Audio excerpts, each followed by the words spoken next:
കോൺഗ്രസിന്റെ പ്രതിഷേധത്തിൽ യുദ്ധസമാനമായി രാജ്യ തലസ്ഥാനം. CJP സമരത്തിന് ഐക്യദാർഢ്യവുമായി പ്രധാനമന്ത്രിയുടെ വസതിക്ക് സമീപത്ത് സമരജ്വാല തീർത്ത് രാഹുൽ ഗാന്ധിയും MP-മാരും. പോലീസ് ബലപ്രയോഗത്തിൽ രാഹുൽ ഗാന്ധിക്കടക്കം പരിക്കേറ്റു. മുഖ്യമന്ത്രിമാരായ VD സതീശനും DK ശിവകുമാറും സമരത്തിനായെത്തി. മന്ത്രി PC വിഷ്ണുനാഥ്, കൊടിക്കുന്നിൽ സുരേഷ് MP തുടങ്ങിയിട്ടുള്ള പല നേതാക്കളും അറസ്റ്റിലായി.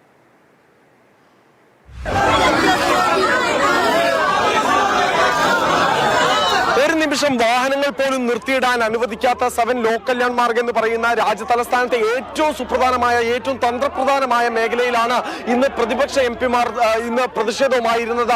രാഹുൽ ഗാന്ധി നടുവിൽ നിൽക്കുന്നു, ചുറ്റും കോൺഗ്രസ് MP-മാർ വട്ടം കൂടി നിൽക്കുന്നു. അതിന് നടുവിൽ രാഹുൽ ഗാന്ധി ഉൾപ്പെടെയുള്ളവർ നിന്നുകൊണ്ട് മുദ്രാവാക്യം വിളിക്കുന്നതിൽ മുഖ്യമന്ത്രിമാരായ VD സതീശനും അതോടൊപ്പം തന്നെ കർണാടക മുഖ്യമന്ത്രിയും ഉൾപ്പെടുന്നുണ്ട്. മന്ത്രി വിഷ്ണുനാഥും ഇന്ന് ഈ സമരത്തിൽ പങ്കെടുക്കുന്നതിന് വേണ്ടി പ്രധാനമന്ത്രിയുടെ വസതിക്ക് മുൻപിലെത്തി.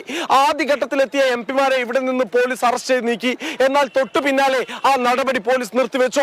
കൂട്ടം കൂടിയിരുന്ന MP-മാർക്ക് ചുറ്റും വലയം സൃഷ്ടിച്ചുകൊണ്ടായിരുന്നു ആദ്യം പോലീസ് നിന്നിരുന്നത്. പിന്നീട് ഘട്ടം ഘട്ടമായി 3 വലയങ്ങൾ അതിന് പുറത്ത് പോലീസ് കൂട്ടിച്ചേർത്തു.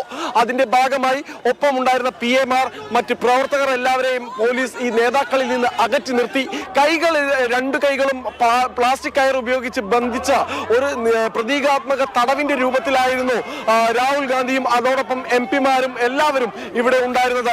രാഹുൽ ഗാന്ധിക്കും MP-മാർക്കും പിന്തുണയുമായി അഖിലേഷ് യാദവും അതോടൊപ്പം തന്നെ സുപ്രിയ സുലെയും ഈ സമരത്തിൽ പങ്കെടുക്കാനും ഉണ്ടായിരുന്നു.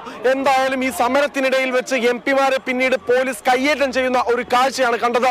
ഇരുവശത്തും കൈകൾ കോർത്തു പിടിച്ചുകൊണ്ട് ഒരു മതിൽ പോലെ നിന്ന് മാധ്യമങ്ങളെയും പ്രവർത്തകരെയും പുറത്താക്കി വാഹനത്തിലേക്ക് സമരം ചെയ്യുന്ന നേതാക്കളെ കയറ്റാൻ പാകത്തിനായിരുന്നു പോലീസിന്റെ ഒരു ഫോർമേഷൻ എന്ന് പറയാൻ.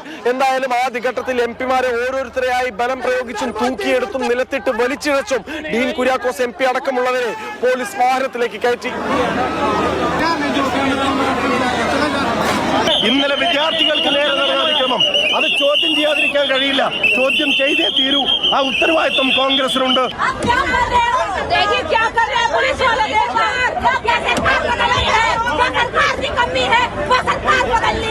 രാഹുൽ ഗാന്ധി അടക്കമുള്ള നേതാക്കളെ കയറ്റുമ്പോൾ പോലീസിന് കുറച്ചധികം ബലം പ്രയോഗിക്കേണ്ടി വന്നു. ചെറുത്തു നിൽക്കാൻ രാഹുൽ ഗാന്ധി വളരെ ശക്തമായി തന്നെ ശ്രമിച്ചു. പക്ഷെ പോലീസിന്റെ ഒരു വലിയ സംഘം തന്നെ രാഹുൽ ഗാന്ധിയെ വാഹനത്തിലേക്ക് കയറ്റാൻ ശ്രമിച്ചിരുന്നു. രാഹുൽ ഗാന്ധിക്ക് ഈ പോലീസിന്റെ നടപടിക്കിടെ പരിക്ക് പറ്റിയെന്ന് ചില പ്രചരണങ്ങൾ കോൺഗ്രസിന്റെ ഭാഗത്തു നിന്ന് ഉണ്ടായെങ്കിലും ഇക്കാര്യത്തിൽ പോലീസ് അത് അംഗീകരിച്ചു നൽകുന്നില്ല. എന്തായാലും രാഹുൽ ഗാന്ധിയെ ഇത്തരത്തിൽ ബലം പ്രയോഗിച്ച് കയറ്റി. തൊട്ടടുത്ത ശേഷം പിന്നാലെ വന്ന മറ്റു ബസ്സുകളിൽ ബാക്കിയുള്ള കോൺഗ്രസ് നേതാക്കളെയും കയറ്റി. ഏറ്റവും ഒടുവിൽ പ്രിയങ്ക ഗാന്ധിയെയാണ് വാഹനത്തിലേക്ക് കയറ്റിയത്. MP-മാർ ഇവിടെ പ്രതിഷേധിക്കുമ്പോൾ എന്ത് ചെയ്യണമെന്ന് പോലും അറിയാത്ത അവസ്ഥയിലായിരുന്നു പോലീസും സായുധ സേനയും എന്ന് തന്നെ വേണം പറയാൻ. കാരണം പ്രതിപക്ഷ MP-യെ പിടിച്ചു കയറ്റുന്നത് എങ്ങനെ, ഇത്രയും പ്രധാനപ്പെട്ട ഒരു സ്ഥലത്ത് അവരെ തുടരാൻ അനുവദിക്കുന്നത് എങ്ങനെയെന്ന ആശയക്കുഴപ്പത്തിൽ കോൺഗ്രസിനൊപ്പം തന്നെ ഇപ്പോൾ പറഞ്ഞ പോലെ പ്രതിപക്ഷത്തെ മറ്റു പാർട്ടികൾ കൂടി വന്നാൽ എന്ത് ചെയ്യുമെന്ന് തുടങ്ങി നിരവധി ആശങ്കകൾക്ക് ഒടുവിലാണ് ഡൽഹി പോലീസ് ശക്തമായ ഒരു നടപടിയിലേക്ക് കടന്നത്.